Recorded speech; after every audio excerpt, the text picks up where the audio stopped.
Hello guys, welcome back to my channel. Before watching this video, don't forget to like, comment, share, and subscribe. Okay guys, I wanna read some article by SG Erkoyun, S. Tosbay, and Max Hender. Russia and Ukraine signed a landmark deal on Friday to unblock grain export from Black Sea port and ease an international food crisis while the United States pledged more military support 5 months into the invasion. The White House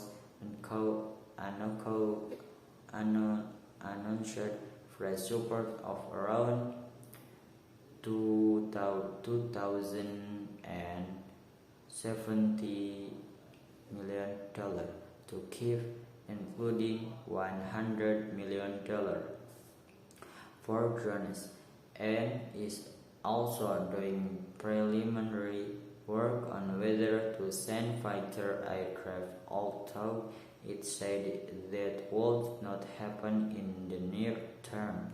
Fighting rages on in Ukraine as in a sign of how far away peace remains. Russians and Ukraine representatives declined to sit at the same table and avoided shaking hands at the grain agreement ceremony in Istanbul.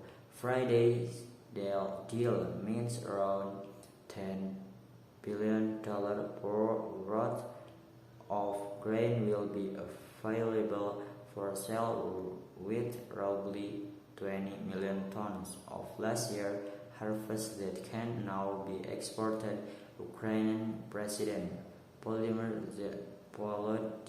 Zelensky said.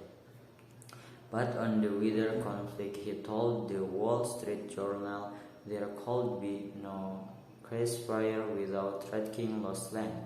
Society believes that all their territories must be liberated first, and then we can negotiate about what to do and how we could live in the centuries ahead, he said.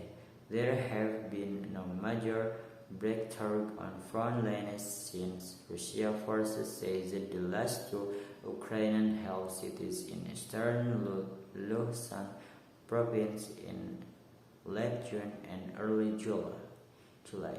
Kyiv hopes that its gradually increasing supply of Western arms, such as US high-mobility artillery rocket system, will allow it to recover lost territories. Russia's defense ministry said on Friday its forces had destroyed four HIMARS systems between July 5 until 20. A U.S. official said reports of any HIMARS being destroyed were not true. Kyiv called Russia command fake meant to save Western support for Ukraine.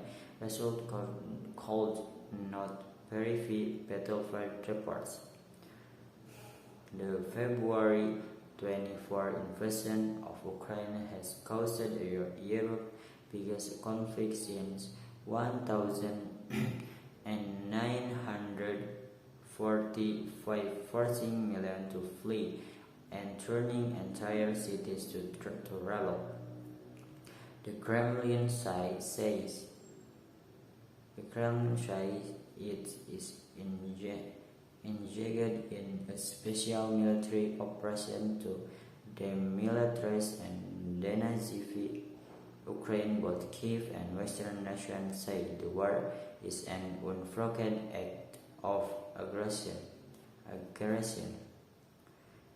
Russia's military is sustaining hundreds of casualties a day and more than 100 high-profile Russian targets in Ukraine, including command posts and air defense cities, have been destroyed, according to a senior US defense official. Okay guys, Okay guys, maybe that's all from me. Thanks for watching. Don't forget to like, comment, share, and subscribe. See you.